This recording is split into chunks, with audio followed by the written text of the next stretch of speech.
world where your legacy be. 6 weeks have come and gone. The Low Post Pod is still here. As always, I'm Dan Ruggiero. I'm joined by PJ Thomas. How you doing, Pete? I'm doing good today, Danny. How are you? You know, I'd be doing a little bit better if let's just jump into our first game of week 6 that I want to talk about. Oh, you want to get right into it? Okay. I want to get right into it.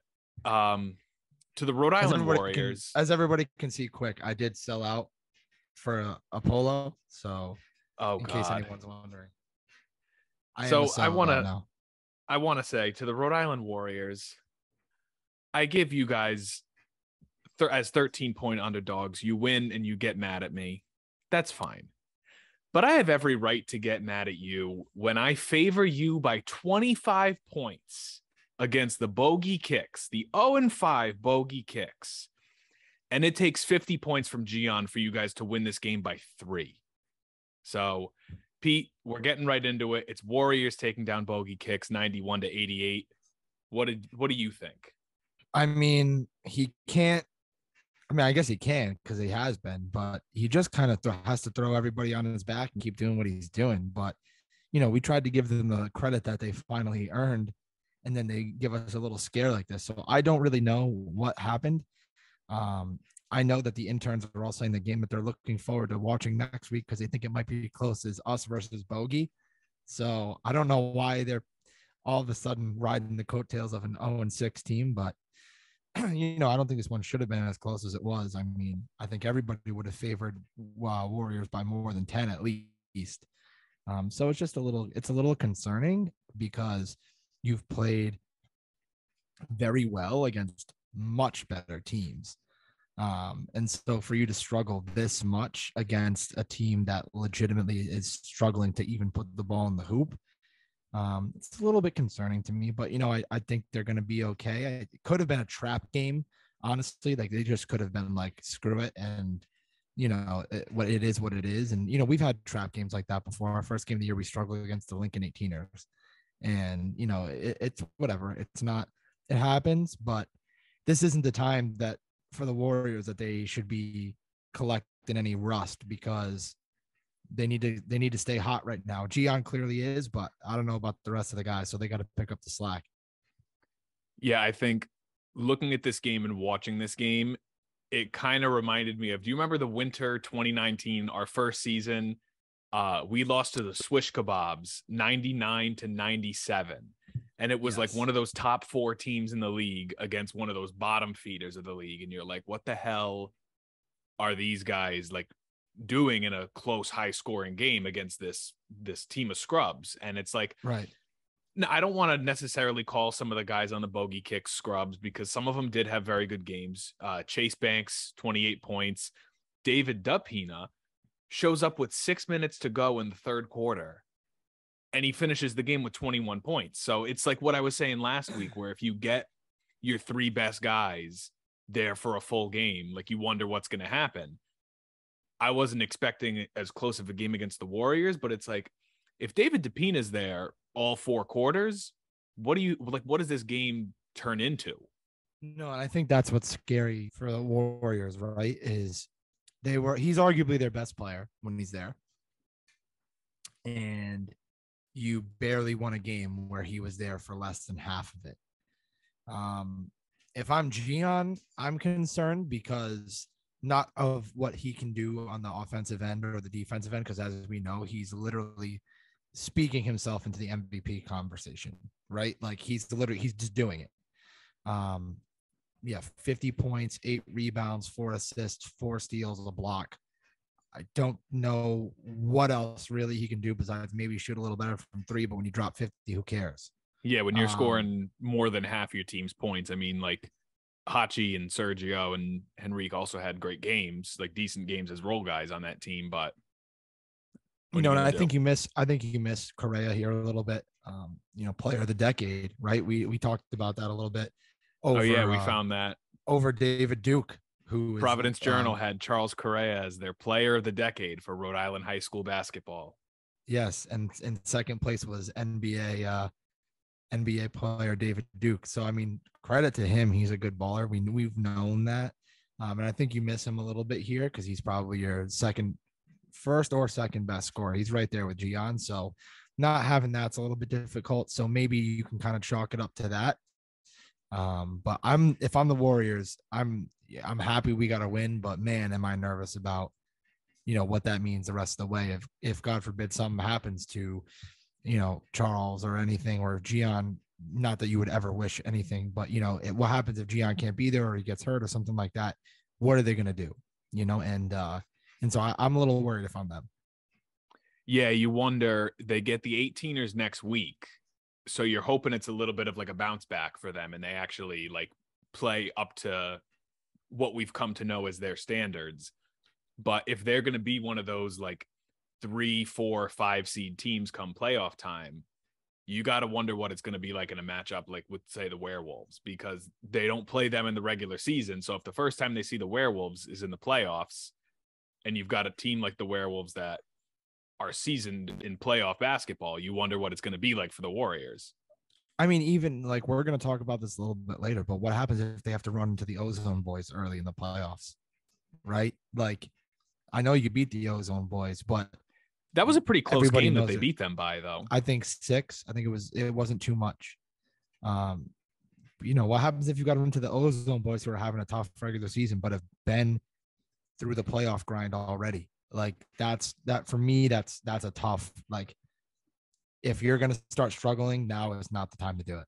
So obviously Gian's not struggling, but the guys around him really need to pick it up. All right. And we had mentioned the Werewolves when it comes to playoff basketball, but now moving back to regular season basketball. This was another one of those weird games where like we were talking in our group chat leading up to the Boy Bowl, and like Bryan Yarce is like, are Werewolves going to lose? And it kind of looked like it for a little bit, but the Werewolves have a huge fourth quarter that pulls them away as they beat Only the Fam 92-71. Big surprise. It was Bryan again, 37 points, 22 rebounds. For Only the Fam, it was not Jaron Thomas this week. It was Mike Bartholomew making it rain, Jake Perry making it rain. They shot a little bit better from 3 than they have been. And for 3 quarters of basketball, they actually looked like they were playing some defense, which everybody's been saying. The post-game show has been saying it. We've been saying it. They kind of need to be playing defense to be in these games. And they were for 3 quarters, but it just kind of got away from them at the end.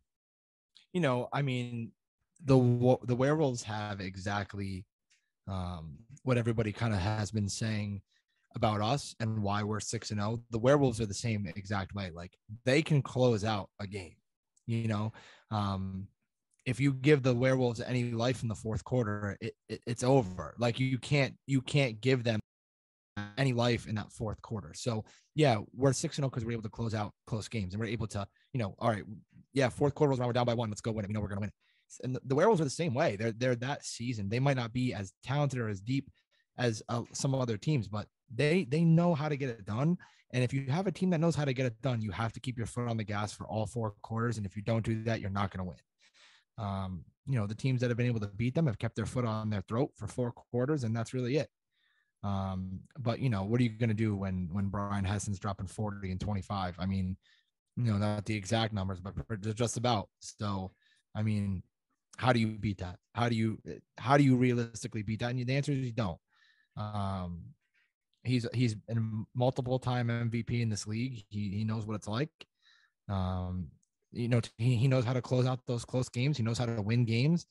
And at the end of the day, unless you are able to completely neutralize him and what he does, then the Werewolves, if you let him hang around, they're going to win close games. So I think that's what you chalk it up to. I give Only the Fam a lot of credit because the Werewolves are not an easy team to beat.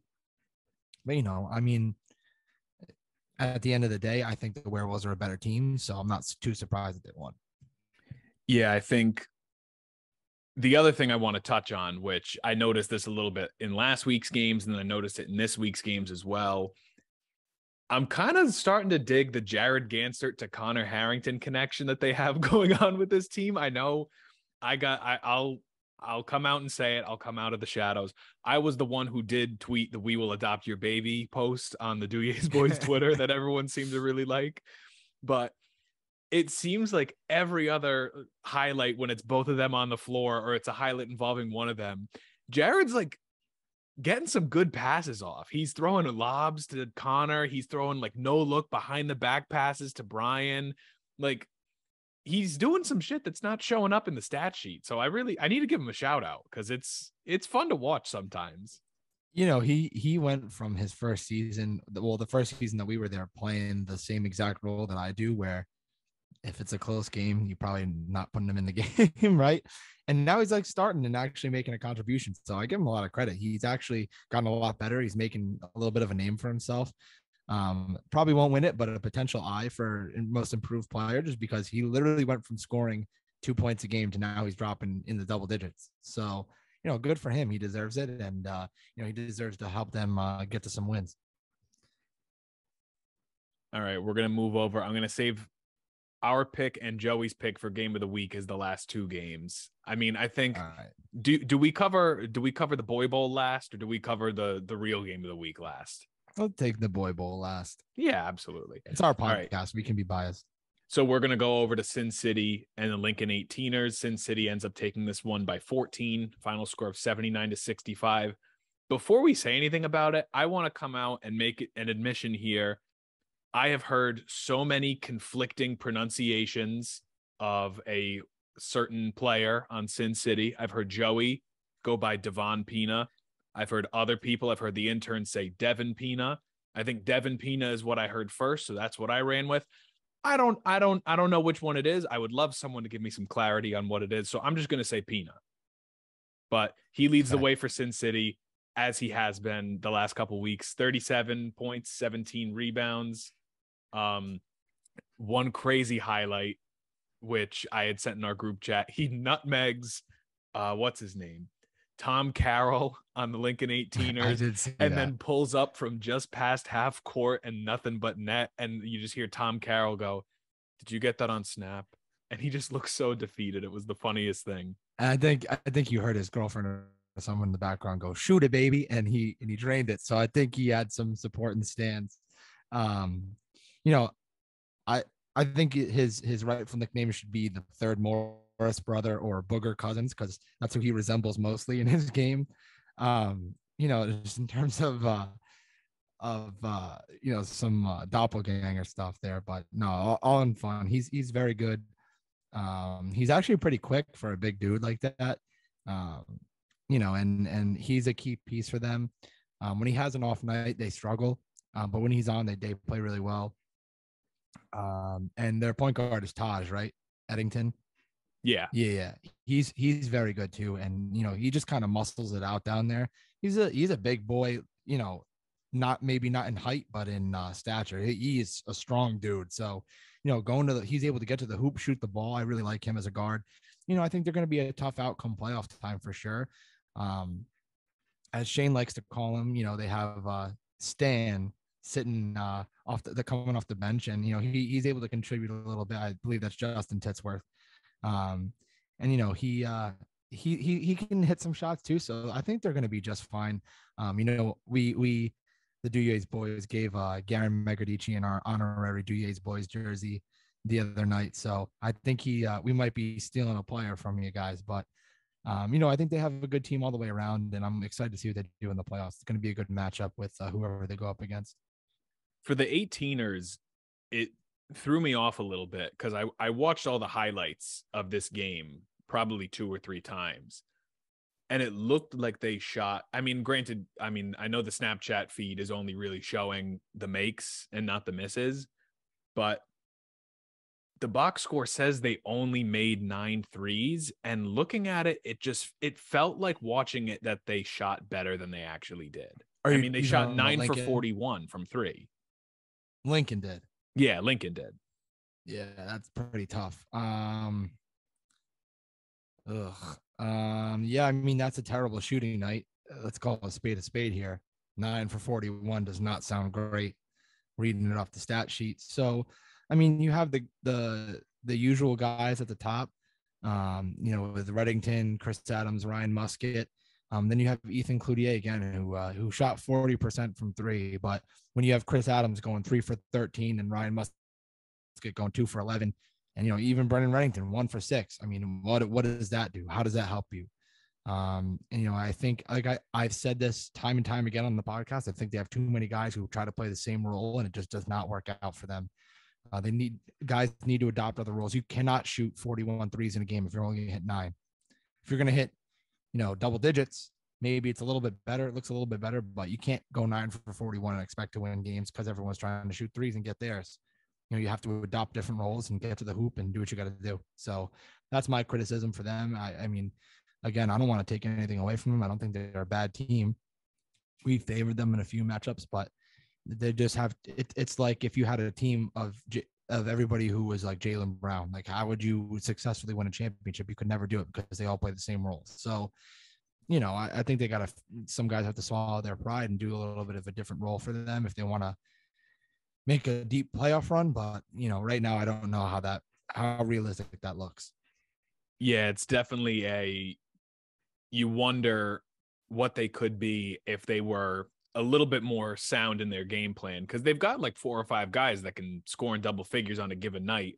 And they're like we were in our first year. They come out in that zone defense because they find that it's easier to play up against some of these teams in the zone than it is with man. So it's like, right. You hope that they can put the pieces together, and they've got 2 chances at it next week, which we'll get to later because they've actually got 2 games to play because of that week off they had a few weeks ago. We're going to do the game of the week now and get to the real game of the week last before we get to our week 7 forecasting here.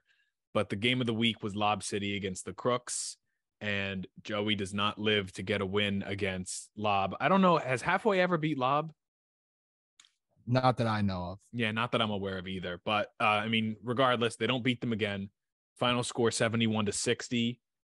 It was a little bit of a turn back the clock game for Cody Crawford, in my opinion. He's coming out 24 points, hitting 6 threes, looking like the 1,000-point scorer that we know.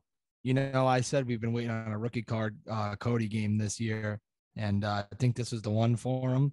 He really showed out, and Vic came back, which there were rumors that he was never gonna be back the rest of the season, and they had Nuri back, so they were full strength. They were ready to go, and Lob City's a tough team to beat full strength. They're a tough team to beat not full strength. So, obviously they're going to be the most difficult out in the playoffs for us. I mean, anybody's going to be tough, but, I think those top 2 teams, us and Lob, are going to be a extremely difficult out for anybody. And, what you're going to get out of them. I mean, regardless, I think the way the standings are right now, whether it's, I know we'll talk about this later again, but if we win next week, we clinch the 1, and obviously if things go a little bit differently, regardless, I think it shakes out where it's looking like the 1 and 2 are essentially locked up between those 2 teams regardless.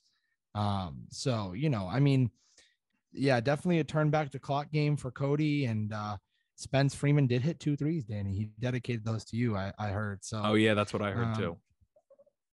16 points, still 25% from 3, but Joey Zacco is starting to make some noise in the stat sheet these last couple of weeks. The commissioner said, I'm done watching from the sidelines. I'm going to take action in my own hands, start hitting some threes, and double, almost sniffing a triple double, I believe, last week, and now he's the 3rd leading scorer on the team this week for a win, for a loss, even though it's a loss against Lob. I mean, that's a tough game for somebody to score 9 points who usually puts up a 0 in the stat sheet. So good on you, Joey. I'll give you your flowers today. A lot of ricochet shots going at Joey. The thing that I'm most curious about, because I mean, Joey touched on it in the post-game show. He was like, you might look at the box score and think, oh, it's only 11-point loss. He was like, for most of this game, it was not an 11-point game. And I mean, even I saw that. It was like a lot of shots at the end, lack of defense at the end that allowed them to kind of bring it from that 20 plus margin to that 11 deficit that it ended up being. Right. But one thing that I think of looking and watching this game was that Jared and Jeff, who are arguably your 2 best players night in, night out, combined for 14 points. Yeah, the Jays can't do that. Yeah, they laid an egg. So it's like, what does this game turn into if they're actually like playing like we know and love how they play? Yeah, the Jays turned into Blue Jays this week and dropped a couple eggs out there. But, I mean, everyone's going to have an off night. probably not the best night to have an off night when you're playing the second best team in the league. Little shot there. But I mean, everyone's going to have a bad night. I don't think they were expecting to win this game. Unfortunately, I don't think that Halfway has that killer mindset where they think they're going to win every single game. Certain teams have that. I believe the Werewolves have that. And I think part of to touch on that point that you just said, where they don't have that killer mindset. One thing that I always think of when Joey's talking about playoff forecasting is he talks about these teams, because we were talking about how much talent there is in the league. And he's like, oh yeah, like if you get a draw where you have the Ozone boys the first round, I don't want to play them. Oh, I don't want to play Sin City in the playoffs. Oh, I don't want to see the Warriors in the playoffs. It's like, have the attitude that you guys can take down anybody on any given night. I mean, you've got a talented team. Yeah, I mean, you can go on to our 9-man rotation and ask anybody who we want to play first round of the playoffs, and their answer will be, we'd love to play Lob first round. Like, we don't care. You know what I mean? And it's like, and Lob probably doesn't care who they play either in the playoffs every game, because they think they're going to win every game. And the Werewolves are the same way, because we know how they operate. And I think if you're going to win a championship, you've got to have that killer mentality. Like, it does not matter who steps on the other side of the court. They're not winning the game. Like, that's just it. Like, it doesn't matter who it is. It doesn't matter if they have the best player in the world. They're not winning. And while that might not be true, you have to have that mindset that you guys are killers. I mean, you hear Shane every week screaming, it's murder time every time, we send the death lineup out there. And everyone truly believes that. Like, yeah, if those 4 guys are out there, we're not losing. Like, wrap it up, So I think they got to develop that killer mentality, because I think one guy on that team has that killer mentality, to be honest with you, and it's Jeff Winchell. I think he's a dog. I really like Jeff. But I mean, we've seen it time in and time out. Like, and I love Mark and I love Jared and Spence and Joey and all that. But like, we've seen Mark's performances in the playoffs. We've seen Jared's performances in the playoffs. It's like, they're not the kind of players, and this is going to sound like a shot, but it's really not. Like, it's just the reality of it. They're not the kind of players that are gonna shine when the lights are the brightest. Like, you think Brian Hessen's performing now, when it's playoff time, he's going to be on another planet. Like, that's just how good he is. Johnny and Vinny the same way. And I bet you Gion's going to be the same way, because he's a absolute dog when he's playing. So it's guys like that. It's like, who's going to rise when the lights are the brightest and everyone's eyes are watching you to see what you do. And I don't know if Halfway has anybody like that. I really don't. And that's, it sounds terrible to say, but what do you think? Am I wrong in saying that, or what's the reality there? I mean, I don't think you're wrong in saying it. It's just definitely, like Joey was saying on the post-game show, like, he's like trying to already shop some size adjustments for next season, because he's like, even during the season, the GM never stops. But it's like, are you going to get something that's just going to make your team bigger, or are you going to get something that's really going to put you over the edge? Because right now, it's like, I do think they're probably one of those top 5, top 4 teams in the league, but it's like, given the chance, like in a do or die game in like a semifinals or a finals against the Duje's boys or against Lob City, I don't think they pull it out.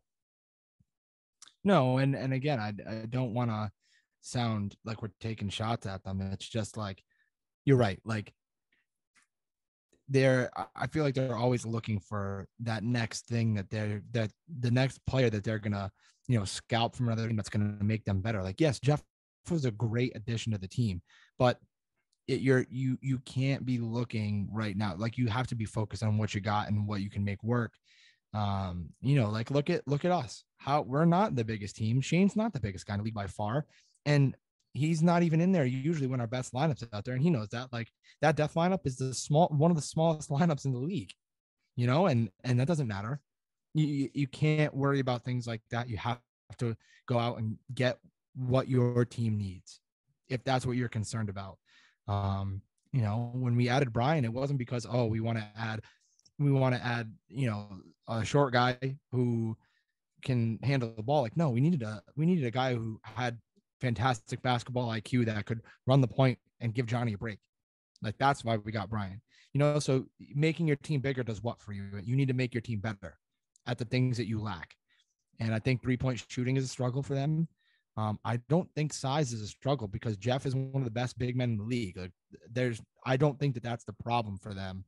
I think it's their depth, and I think it's a little bit of shooting, So that's where I sit with that.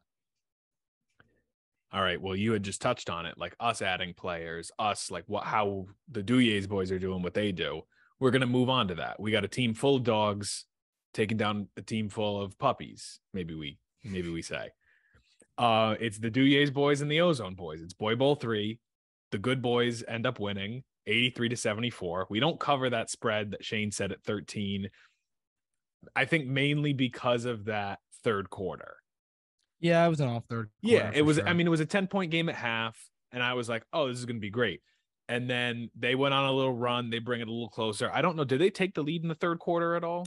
Down by 1 going into the fourth. Okay. Because I was going to say, I remember there was one point, I think it was in the second quarter, that someone hit a shot, and you hear Paul McGuire go, "Give me the lead." And we were talking about Vinny. Like, there's always something that somebody like says or does, and Vinny's like, "All right, that's all I need." And that was it for Vinny, because he immediately comes down the court the next possession, hits a 3 again, and goes, "Give me it back." And then you guys went on a 15-0 run, I think, to end the half. And I was really hoping that you guys never lost the lead again, because if he said that, "Give me the lead," and then they didn't lead once for the rest of the game, that would have been probably one of the coldest moments in league history for me. Well, at one point, someone said something to Vinny, and like, he has this like second gear that he puts himself into when someone pisses him off. I don't know, like, it doesn't change physically or emotionally, but you can just kind of see it. Like, he'll give the bench a look and be like, "Yeah, like, it's wrap it up." And he came down the court and literally pulled 3-4 threes in a row. No, it was that stretch of 3 threes that he hit was all consecutive. He came down the court, hit 3 in a row from deep, and we were like, "Yeah, whoever pissed him off, good job." But a little bit of an off shooting night for us. They got a little bit better from 3. Can you just scroll up so I can see our field goal percentage? They were at 46. We were at 46, about the same. They shot a little bit better from 3. But Danny, look at the difference for us this week. What was the difference here? What do you see? That's been a struggle for us in our last few games. Oh, free throws. Look at that. Fantastic from free throw. Yes, that's we were surprised because we had been shooting like 40% from the free throw line, and we're usually like a 80% from the line team. So this was nice to kind of get ourselves back after our last game, against Lob, where we were struggling to hit free throws. Johnny was like, "Yep, everyone just go home and take free throws for a week." So I think that worked. And now we were back to ourselves at the free throw line. We just got to get back to ourselves at the 3-point line, and I think we're unstoppable from there. So, we're getting right back on track. We're getting a little bit hotter. Zach Tartaglia had a night. He showed up last night rather. The girlfriend was there, and Shane, made it known that she has to come to every game now because Zach was having a night. There was one play. I hope they got it on Snapchat where I believe Johnny or Bryan threw it from beyond half court for an alley-oop for Zach. And he caught it in the air, but like didn't have time to readjust himself, and then threw a behind the back pass mid-air to Vinny for another dunk. And it was absolutely absurd. Like, that's the kind of stuff that Zach's capable of. He just gets up there and he can hang with anybody. He can jump out of the gym. So, it was a great night all the way around. We played well. It was a game with a lot of chirping. Shane made it known that he would not let his son be a statistic, and that he had to, let Eric Isom know he was in the building. So, that's, and they weren't too happy about that. They wanted Shane to get teched up, but they kept complaining. And like, I feel like one of their only comebacks was this guy's 30. And I mean, he is now. He is. So, I mean, it's not much of an insult. You're just speaking the truth. You were wishing him a happy birthday is what you were doing. Yeah, they were saying, "You're old enough to be my dad," and he was like, "Yep," and I'm gonna make sure I'm in my son's life. And he's got these witty comments that he always throws out during the games, and it's surprising because a lot of guys when they shit talk, they'll just say some like nasty things, and it's not. But Shane's are pretty witty and they're funny, and I think that more so gets under people's skin than anything. So, he does a good job with it, and honestly, like when you have one of the Hogan brothers yelling about how many points Shane is scoring, like we already won. Like Like that's his job, man. Like if the other team is worried about Shane scoring 2 points, like it's already over. Like you can't. Shane's not a 15 to 20 point guy, and he knows that. And I mean, granted, he had that exploding playoff game in the semifinals where he hit 5 threes, and we were like, oh my god. But I mean, you when you're worried about that, we're already too far in your head at that point. So yeah, I think if you're worrying about Shane, but you're letting the big three of the better players on this team and in this league, and Bryan all put 20 on you, yeah, and Bryan, which I want to say, I don't know if we've ever talked about it on the podcast. I don't know what the intern's line of thought is on this. When are we starting the national campaign for Bryan to get 5th man of the year? Because I don't see anybody else that's anywhere close to him. No, it's not even remotely close. No, it's not. There's no way. There's honestly, legitimately no way that it's even close. I mean, former MVP, but dude literally comes off the bench and has the biggest impact of anybody in the league.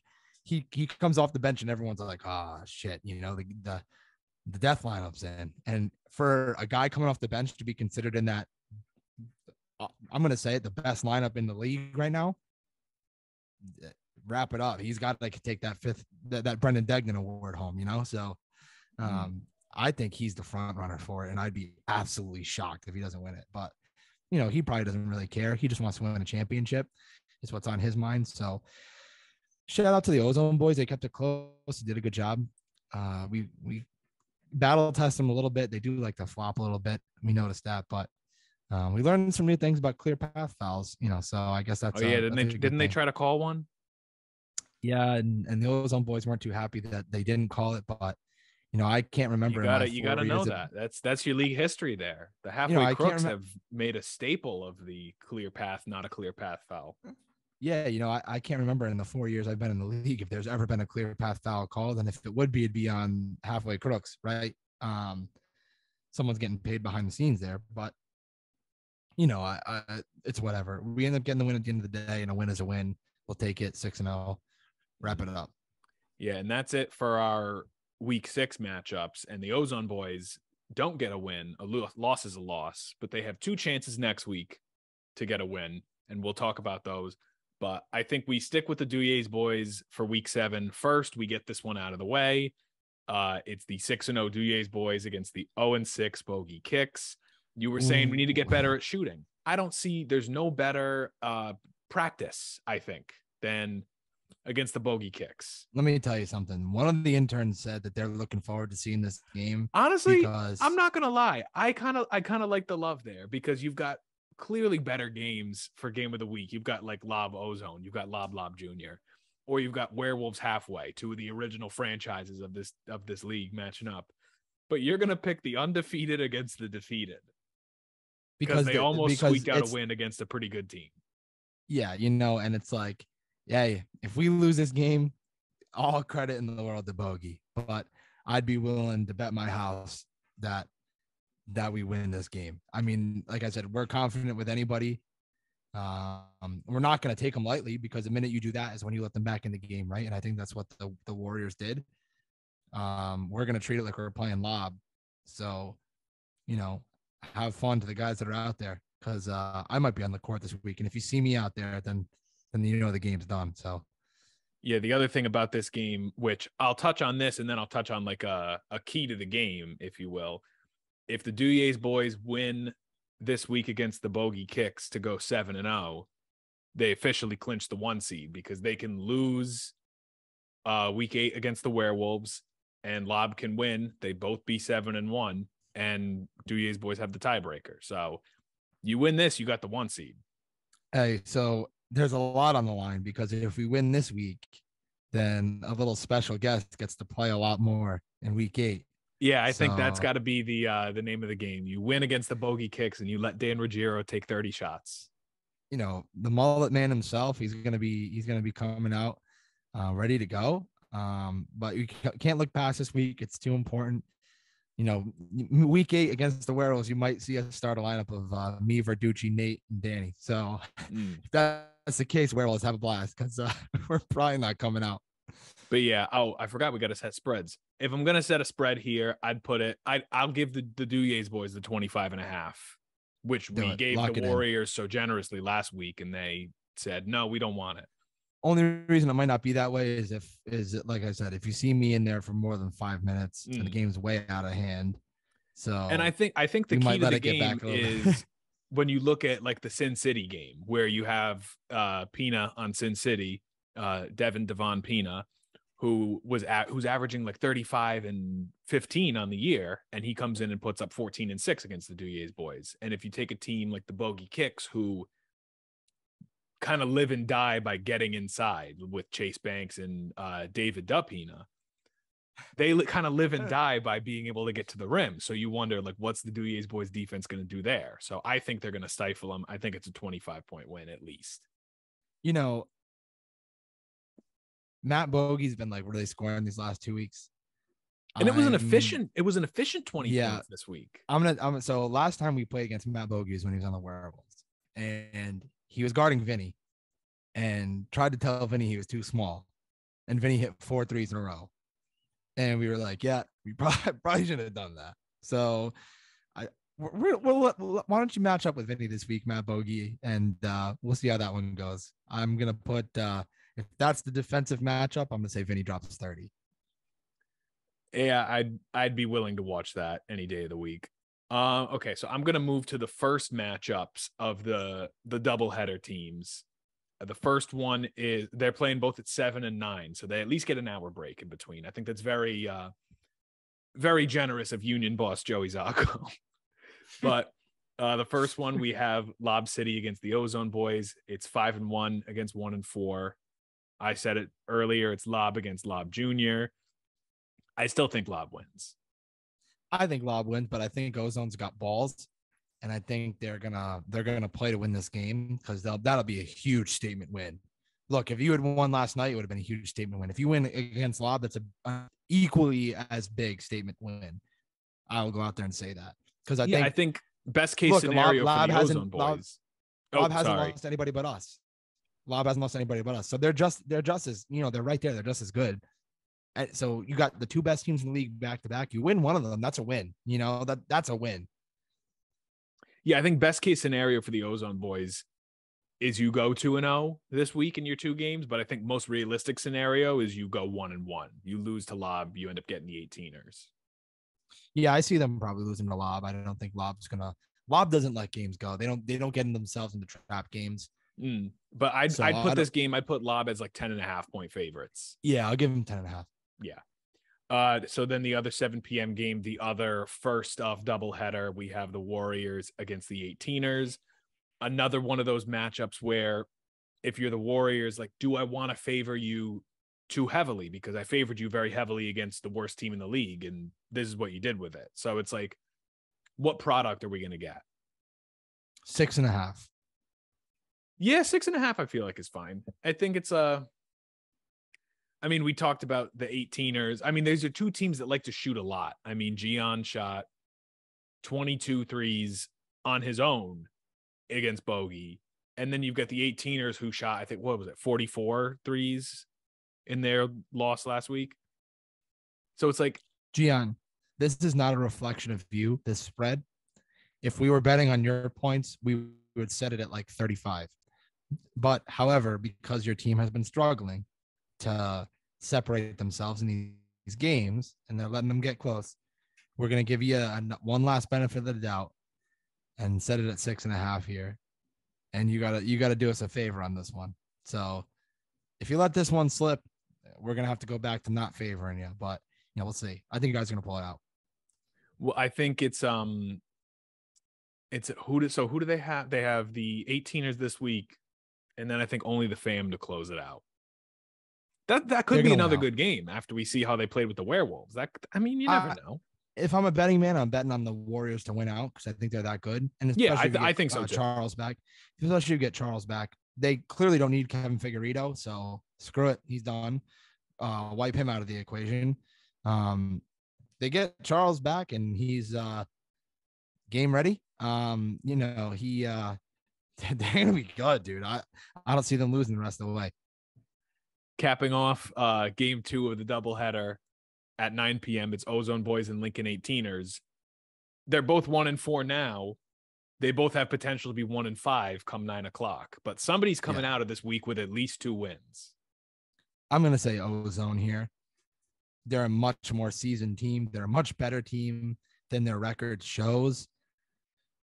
It's unfortunate because realistically, they are probably like a 5th or 6th best team in the league right now in reality, and they just have had a tough schedule and some tough losses.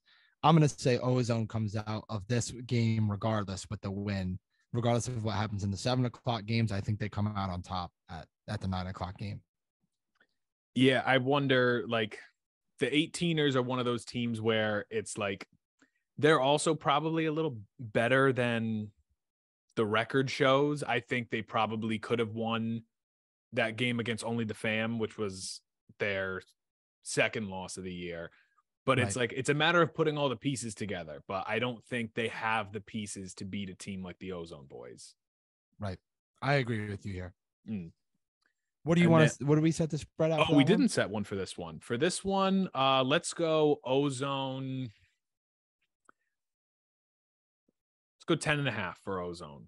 Yeah, I was going to say about 8.5. So if you want to meet and go 9.5, I'm good with that. Yeah, let's go 9.5. They cover if they win by double digits. Oh, this is good.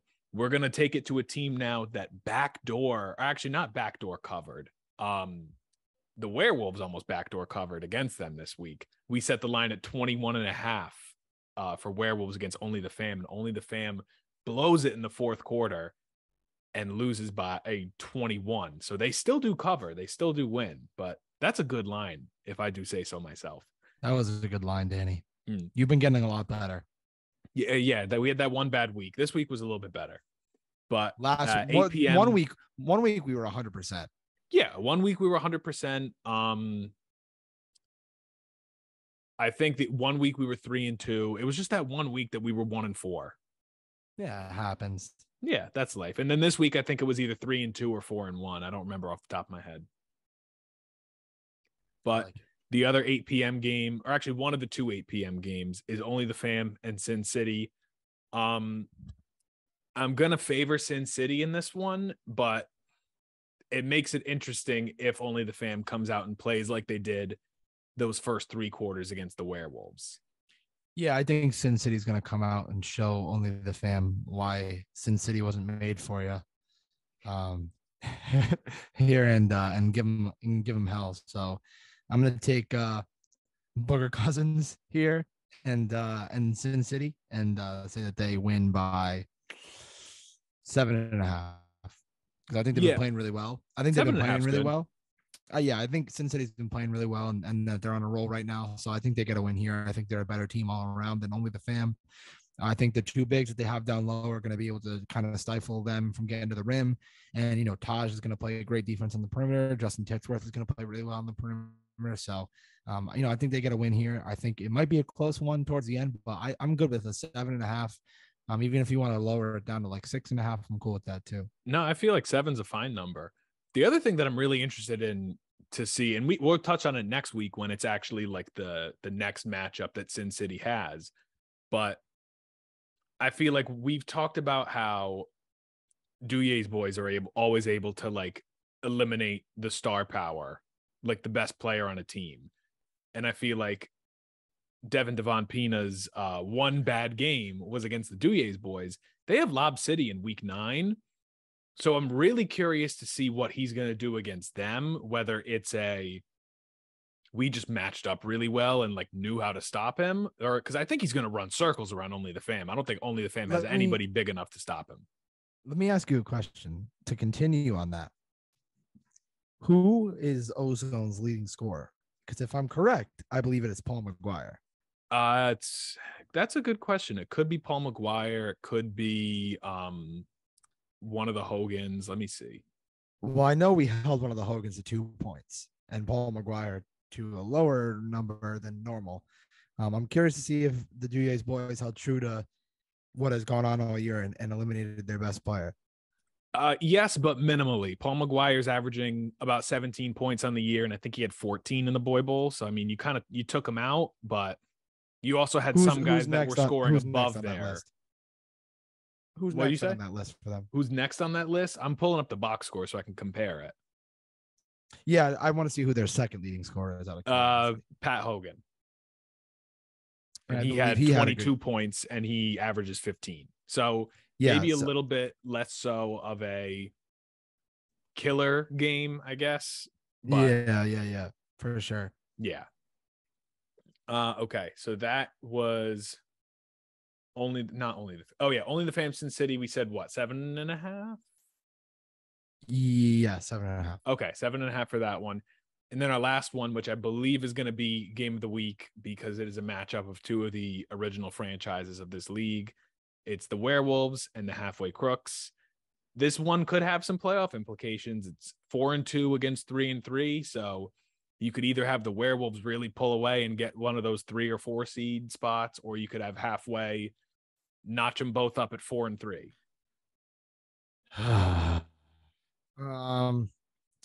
Killer mentality wins here. I'm taking the Werewolves by 5.5. Ooh, I was going to go a little closer than that. I was going to go Werewolves 3.5. I think it's going to be a close game. I think they match up pretty well, but I do think that the Werewolves, at least Bryan, has the dog in them, and they're going to pull it out. So you want to meet and go 4.5? Yeah, let's go 4.5. The other thing, which I will say, is they were talking on the post-game show about how it's going to be like a big man battle, and they were like, oh, yeah, Jeff Winchell versus Connor Harrington. And Joey, I don't know if let it slip is the best way to talk about it because he didn't let it slip. He like very explicitly said it. He was like, Jeff is not going to be guarding Connor Harrington. I let you figure out who it is that he's guarding. So unless Jeff is guarding Gino, I think it's very proven here that the matchup is going to be Jeff Winchell on Bryan Heston, two of the best defensive players in the league. So I think that's going to be a really good matchup. My question there is, Bryan is a big guy. He's the biggest guy on the Werewolves. He's also a guard. Like, he's not a center, right? So can Jeff Winchell cover him on the perimeter all game? That's what I'm most curious about. I mean, who else are you going to throw on him? He'll body Spence. He's going to body Joey. He's going to body Mark. He's going to body Wilbur. He's arguably one of the best players in the league. I mean, who do you throw on him? And he's too big to throw Spence or any of those small guys on him. You can't throw Jared on him. You got to throw somebody tall on him, but I just don't know. Like, Bryan is so good at getting to the hoop, and I just don't know if Jeff is quick enough to keep up with him. It's almost a game that I know they would never do this, but it's almost a game that you want to see Halfway play a zone.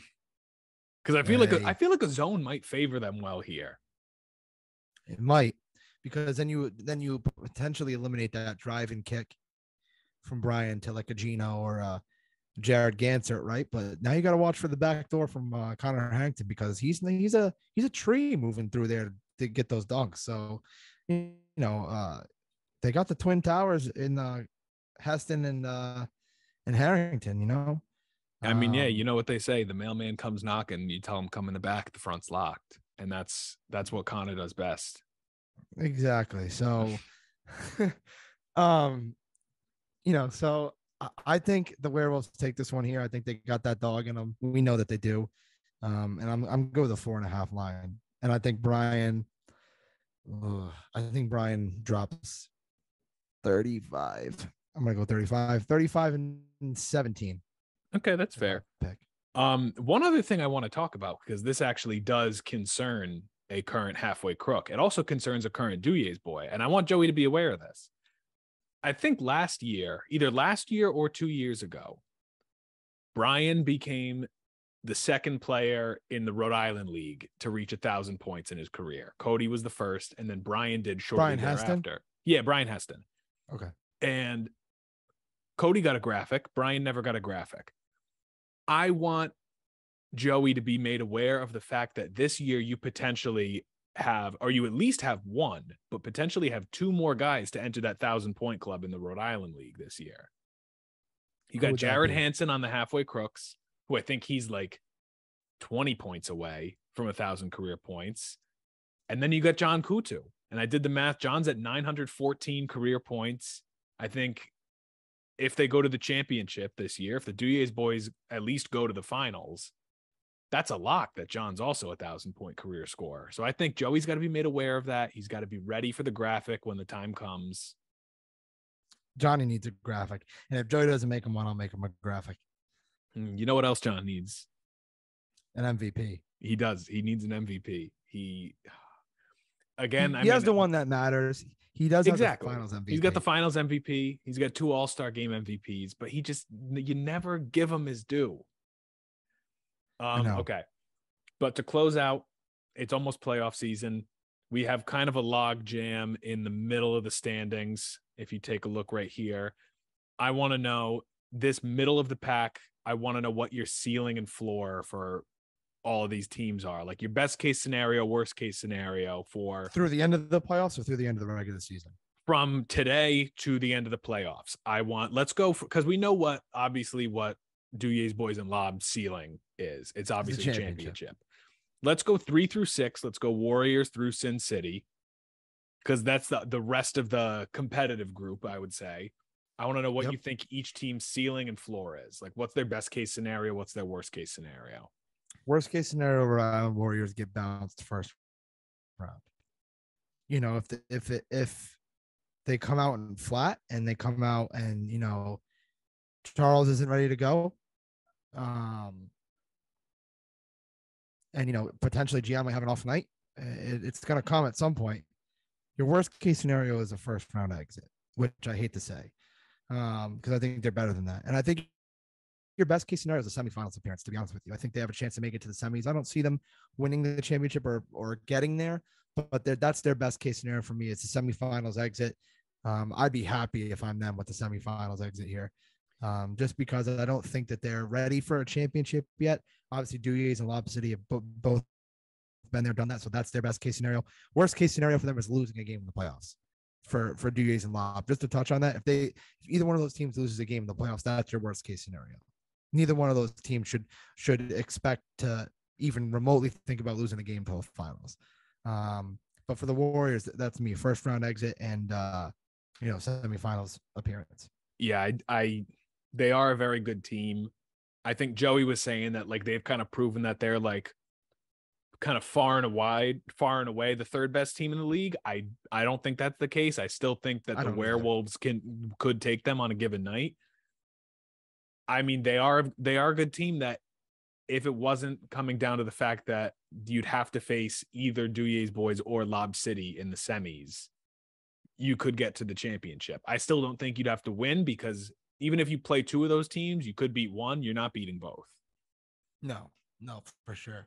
And if you want to pull that list back up, I think the next one was the Werewolves. It is. Yeah, I've got it pulled up over here on the side, so I can tell you as we get to it. But Werewolves are Werewolves, their best case scenario is a championship. I think they're too seasoned to count them out of a championship. Most realistically, you're probably looking at a semifinals appearance for them. But I think worst case scenario for them is not getting to the championship. They want to get back there. So for them, not getting to the championship is a loss. But I think best case scenario, they can get there. I don't know if they have the capability to overcome Duje's or Lob. But for them, that's their best case scenario for sure. I mean, we've seen they play both of those teams incredibly defensively, and I think that on the right night, because we saw when they played Lob, there was attendance issues, and I feel like attendance issues have slowly been becoming more of a Lob problem as the weeks go on, because Jose hasn't been there for a little while. But the right night against the wrong group of guys, the Werewolves could beat you. They always play the top teams very well defensively, and they always blow out the bottom end team. So I think championship's not a bad goal to strive for if you're them. Right. All right. Next, we got halfway. Semifinals appearance is their ceiling.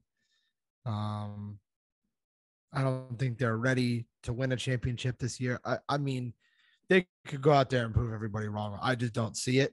I think semifinals appearances, they're in the same boat as the Warriors for me. Semifinals appearance is your ceiling, and your floor is getting bumped out in the first round if you have a bad night. I think that's what you have to be honest with yourselves. Are you guys really gonna make a push for that championship this year? If you do, good on you. But I think your ceiling is getting to the semifinals, and you're happy with that. If you get there, I think you live with that and you improve for next season. and you're not happy with a first round exit for sure. You're not happy with that. So that's where I see that for their ceiling and floor. I think the big thing is how these last 2 weeks of the season go, because it's a 10-man bracket. We have 7, 8, 9, 10 seeds doing play-in games almost, but those play-in games and the quarterfinals are on the same night. So you really don't want to be one of those bottom 4 seeds, because then you got to play 2 games in one night. And if you're a team like Sin City or Halfway, who are both 3-3, but you never know if Only the Fam could squeak out another win and overtake you. If you fall to 7 and now you've got to play 2 games the first night of the playoffs, it's not a good look. Right. All right. And then last is Sin City, who was tied with the Halfway Crooks at 3-3. But if my math serves me correct, I believe Halfway still has the edge in the RPI. So if they did end up tied at the end of the year, Halfway does take the edge on them. Ceiling is a playoff win, winning a game in the playoffs. I don't think they're ready. But I think winning a game, you're happy. You improve on that for next season. You move on. Floor is if they have to be in that play-in tournament. You don't want to be that if you're them. You don't want to even sniff the play-in tournament if you're them, because then you have to play back-to-back games, and your second game is going to be against one of the top teams in the league. So I would, any team that needs to fight for their life to stay out of that play-in tournament for sure. Yeah, and then as far as ceilings and floors go, I think that's it for the teams we wanted to cover, but I'm really curious to see how these last 3 games in 2 weeks go for the Ozone boys. Because I don't think they have enough juice left to get out of that play-in tournament. I think they've kind of played themselves into that hole, but I would really love to see which draw they get if they end up having to play the play-in game where you win and face the 1 seed, or if you win and face the 2. Yeah. Hey, your ceiling is if you beat one of those 1 or 2 seeds, you're in great shape and you're happy with that. Yeah. Cause I think the way it works out, it's like if the Ozone boys win 2 of their last 3 games and steal the 7 seed, all of a sudden you're playing Bogy Kicks in the first round, and then you get Lob in the second round. So, I mean, at least you get that 1 playoff win. Yeah. You get that 1 playoff win, but I think they're not going to care too much for a win against Bogy in the playoffs. They're not going to be happy with that. So winning that second game after the play-in tournament is going to be a win for them if they can do that. Yeah. I mean, you just got, what was I telling you? Ozone is kind of like, they play the second French horn in the school band. They just got to play better. Yeah, exactly. They just have to play better. I like when you sneak those little things in there. That's pretty good. You just got to keep on, carry on. And they just got to play better. You're right. They got to do what they're good at, and and win these last couple of games. If you win out, you're in a great spot. Yeah, if you can beat Lob, all the credit to you. You're in a great spot. And because I think if they win out, they finish 500, and after that start they had, finishing 500 would be crazy. And that'd be huge for them in the standings. So we'll see. Who knows? But I think that's their ceiling and floor, and I don't think it's necessary to touch on everybody else. I mean, what's the ceiling for Bogy? What's the floor for them? You know what I mean? I think the ceiling for Bogy is a first round exit, and their floor is half the roster doesn't show up and they have to forfeit the play-in game. Yeah. So, I mean, that's where I'm at with that. So it's not even necessary to touch on that, but anything else you want to talk about, Danny? No, that about does it for me. All right. You want to give us the outro? Yeah, that's going to wrap it up for, what was this, week 6? That's going to wrap it up for the week 6 Low Post podcast. I'm Dan Ruggiero. I'm PJ Thomas. And, we'll be back next week. In the meantime, take care and brush your hair.